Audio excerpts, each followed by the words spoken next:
Welcome back to Organizing with HFT. I'm your host today, Tiffany Fisher, and today we're interviewing Ms. Rachel Dixon. Welcome, Ms. Rachel. How are you today? I'm great. I can't complain. That's good. We're glad to have you here on our podcast today. Tell us a little bit about yourself in general. Well, hi. Like she said, I'm Rachel Dixon. This is my 13th year as a teacher, which I really enjoy doing. I would do it for free. This is a passion I really have. I started with HIZ teaching back in 2012. I was a math fellow at first, and then I got pushed into the teaching role, and I've been teaching ever since. That's awesome. So, why did you decide to work in public education? So I call myself David. If you know the story of David in the shepherd field, how he was just Mm-hmm. minding his business, tending to his daddy's sheep. That's how I was. Mm-hmm. I was a math fellow, minding my business. And then one day at church, my prophetess told me, she was like, "You're a teacher. I see you being a teacher."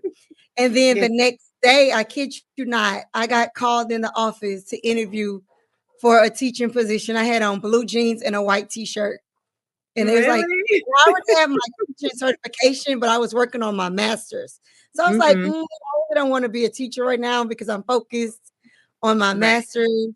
And I want to make Mm-hmm. sure that I excel at what I'm doing now in school. And they was like, oh no, we'll help you. You'll do fine. And 13 years later, here I am.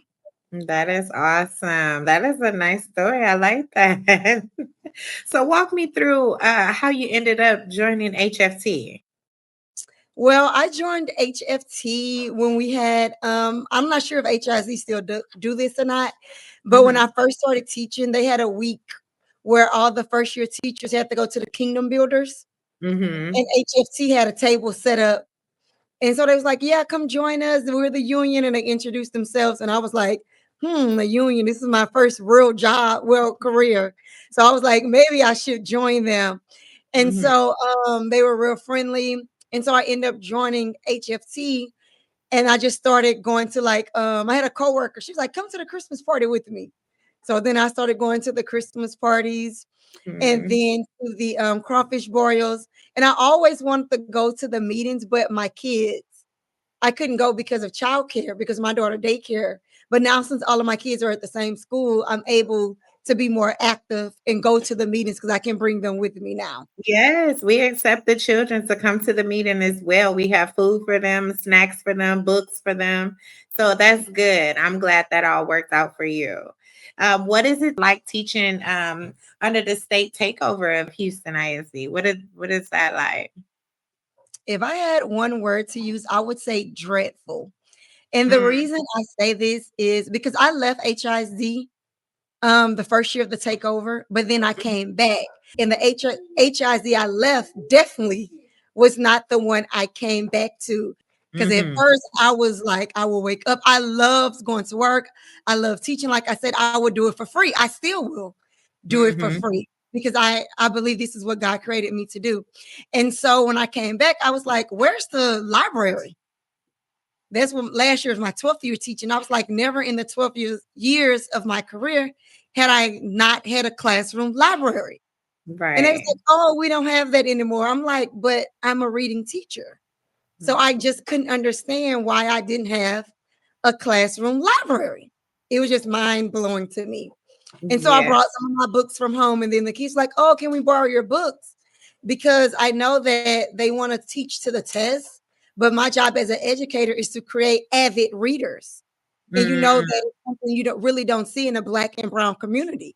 But we want to mhm, turn that around. As an educator, I want to turn that around and let them know we do read. We do right. enjoy reading, but how can Mm, I build avid readers without a classroom library? mhm, And so it just breaks my heart that these kids are hungry to read, but are not allowed to have the resources to help them right. to become those avid readers. Which is so sad. It's very despicable. Like, how can you do something like that to children? Out of all things, and reading is the most important thing of education. Why do you continue to advocate for public education, even though the cards are stacked against you? I continue because, for one, I look at my kids and I would want their teacher to continue to advocate for them and not just lay down and be a pushover. I kid you not, every week I have a student crying in my room Mm, because of they didn't score well on the DOL. And so I have to remind them this is not the end of life. I tell them, I said, you do what you can do and we move on. I said, okay, today you might have gotten a 3. I said, aim for a 4 on mm, tomorrow because these kids, like, I don't know, it just breaks my heart that they're hungry for the knowledge. And they can do the work, but in this time frame that they're giving these babies, they cannot, especially the EBs. Like, how can I translate all this stuff in my head and be successful when I know what I'm capable of? But in these right. 10 minutes, it's not showing what I'm capable of because I'm timed. And Hmm. so that's why I'm going to continue to fight for these babies because if I lay down and say nothing, then who's going to fight for them? And we appreciate all that you do, Ms. Dixon. How has it being a member of HFT helped you as an educator? Oh, when I tell you, y'all are like my Bible. I was so ignorant around about different policies. And like I'm always an easygoing person. I wouldn't say I'm a pushover, but I don't like conflict. So if you're like my boss and I know that it's not right, just to avoid the conflict, I'm like, okay, I'll do it. But it was like a match was lit in this year when I started coming to these meetings and I was like, oh my gosh, I can't stay silent. I have to be like Paul and Silas. I have to be known as these were they who turned the world upside down. And I just felt so bad like last year, just sitting and let everything go over and not speaking out when I knew better. But since I've been coming to the meetings, receiving this knowledge every Wednesday, I'm like, no, I have to say something because these kids deserve better. And this Mm-hmm. takeover is like, it's making school not fun, basically, because, and I believe it's a dictatorship. It's not a democracy because you have to teach what they give you. And I have never been a worksheet teacher. And when I was expressing it to my appraiser last year, she was like, oh, it's the same reading from a worksheet. I said, it's not the same. Mm-hmm. Not having the book in your hand, reading, flipping through the pages, that's not the same as reading an excerpt on a worksheet. And they're trying to push these worksheets on the teachers and saying, oh, this is what you have to teach. They're turning everyone into a worksheet teacher. I've been against worksheet. For one, it's too much paper. I've Mm-hmm. loved interactive notebook. And it's like it's a lot of teachers that are afraid to use their voices and not speak up. And I'm glad that you came to our meetings for you to be able to speak up and use your voice, and you see that you can. Like there is some people out here with some power, and that's good. We glad you did come to our meetings because it helps teachers to know that hey, you're not alone. There are other teachers out here with the same situations, and that HFT is here for to help you and guide you, so you'll be able to know how to use your voice. Because a lot of people don't know how to use their words or use their voice. They just sit back and hold it in or expect somebody else to speak for them. But you can actually use your own voice.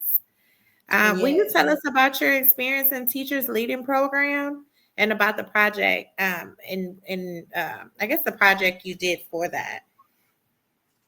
So I love teacher leaders, and this was my second time doing it because, and the reason I say I love it is because it's not just Houston teachers; it's teachers from all over the United States, and everyone is talking about the experiences that they go through, and then you sit and reflect, and you be like, "This is a different part of the United States, but yet the issues are still the same." And so my project was free to books because like I said, I'm trying to develop avid readers, and it just was mind blowing that I didn't have a classroom library. Like I'm still stuck on that. How can I be a reading teacher without a classroom library? Because at the end of the day, once they graduate and go to college, the STAR test is going to be like they're not taking STAR in college. But if you don't know how to read and comprehend, they're going to flunk out. And I believe with this system, what they're really trying to do is have these kids not enjoy school, have these kids drop out and become employees instead of business owners, instead of going to college and say, I want to be a doctor. They just want them, because the teachers are already in competition with TikTok Mm, and different types of social media. So, how can I gain your attention with a worksheet? But I could gain your attention with a book and keep you focused with the book, and you see all the different pictures. When I taught sixth grade, my first year teaching sixth grade, I still use picture books, and the kids loved it, and it was easy for them to comprehend and easy for me to keep their attention without them mhm, wandering off. But with these worksheets, I'm having a hard time keeping their attention, and then when they come in my room, oh, such and such, these many students didn't have this annotated on their paper, they didn't have it highlighted, they're looking around where they're bored, because I am too. That's what I really want to say, but I know I can't say that. you are hitting it on the point. So that's basically why I did the project. And in my presentation, I actually had picket signs, and it said free the books, because the books didn't do anything. So why are we holding them captive? Because I taught fifth grade, and every year we would get a new classroom library. So I'm Mhm. like, where are all those books that was purchased prior to the takeover? Like, that was taxpayer money. Mhm. Mhm. Because when I Right. asked, 'cause I know my principal, he last year was his first full year, so he didn't know where any of the books were. And then it was a whole new team, so no one knew where the books are. And Mm. still to this day, I don't know where the books are. But I'm like, we need to advocate and bring the books back. Like I told my kids, I said, over the weekend I read 3 books. Well, listen to them. And they was like, yay, man. They want to know about the books because they're Mhm. excited to hear different stories and not the same worksheet every day. Mhm. Mhm. How has being a member of HFT helped your students? So I'm taking what I'm learning from you all and I'm telling it to my kids. I keep telling them you have to advocate for yourself. Even I had one sped student. And so what I start doing for her is to make sure that I'm following her IEP. I start taking the because we have to do a whiteboard activity. So one of Mhm. her accommodations was that she can only have 2 answer choices. So I start taking that slide and putting it inside her student activity packet to make sure that I am following the law basically and giving her accommodations. And so that happened last year because I had her last year. I don't know what's Mhm. happening this year, but I told her last year, I said, you need to advocate for yourself. I said, if your teachers is not giving you your accommodations, you need to let them know. I need to have only 2 answer choices to make sure that I'm answering correctly and on the same playing field as the classmates.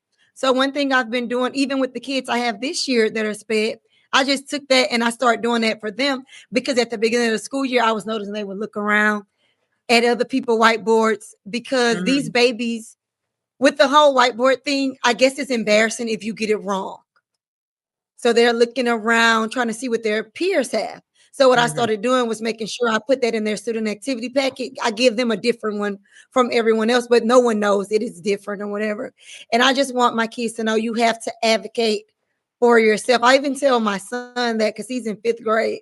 I'm like, you look Mhm. people in their eye when they're talking to you and you advocate for yourself because if you do not speak up for yourself, people will push all over you, run all over you, and they will not care. Absolutely. And you teaching your students right and your kids because that is absolutely right. We need that. What would you say to a coworker who is hesitant to take a political action on education or to join a union? What I would tell a coworker, first of all, I want to ask them, why are you here? We need people that are passionate, especially in the demographics that we teach. We know that a lot of them are in poverty. I grew up in poverty and I had a teacher that was like pushing us to do better. And she's part of the reason why I became an educator as well, because I didn't know what I wanted to do in college. I went for business management. But to the coworkers, I would tell them, ask them, why are they here? If you're not here for the kids, then you need to find the nearest exit. because especially dealing with the takeover, the stress, they keep saying because you get paid and we're supposed to, we're a profession like everyone else. Why do Mm-hmm. you think teachers are less than and we should be at the bottom of the totem pole?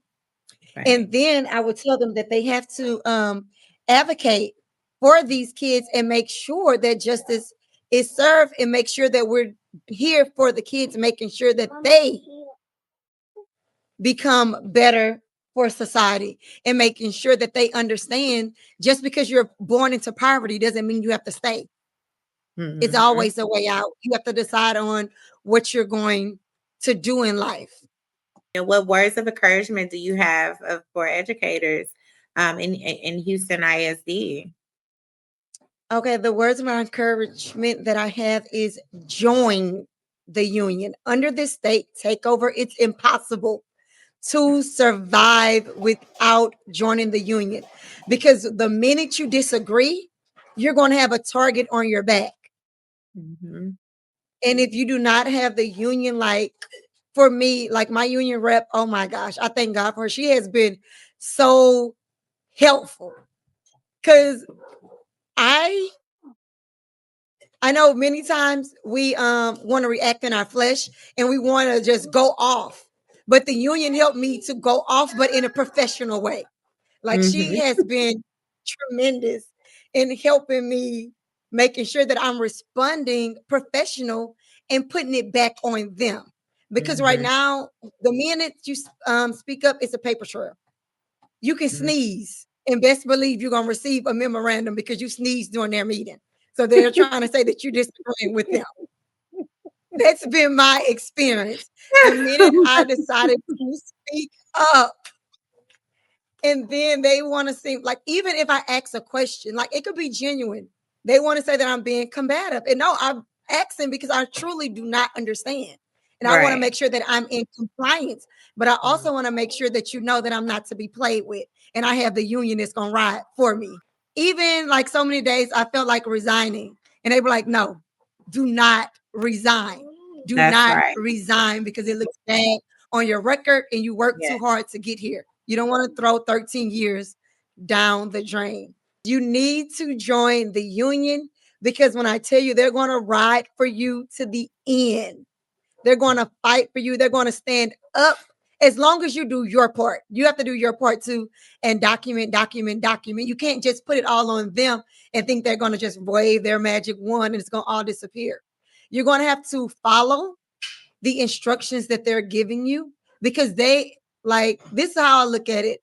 They're the experts in dealing with this type of dictatorship. They have the best interest for you. So join the union if you have not, because I'm telling you, this is only the beginning of the organized chaos. And you do not want to get swept in the current without a life jacket. So basically, the union is definitely going to be your life jacket. Yes, ma'am. Thank you so much, Miss Dixon, for coming on here. Do you have anything else that you would like to add before we end this podcast? I just want to say thank you, and count it an honor and privilege to be able to tell the story to so many people, and hopefully, this will motivate others to speak up and not just lie down and take it because your voice matters. And if you don't speak up, then it'll just happen to the next group of people, and the next group of people, and the next group of people. And if we only have one person speaking up against and out against this takeover, it looked like that they're the only one complaining and it's just happening to them. When in all actuality, it's happening to many, but they're just afraid to speak up and speak out. Yes, I agree with you, and thank you so much. That wraps up today's episode of Organizing with HFT. And thank you for joining us today. Don't forget to subscribe, share, and to like and follow us on all of our social medias. We have Facebook, Twitter, Instagram. Make sure if you're not a member, like Miss Dixon said, join today. Don't wait till tomorrow. And thank you so much for coming, Miss Dixon. We appreciate you so much.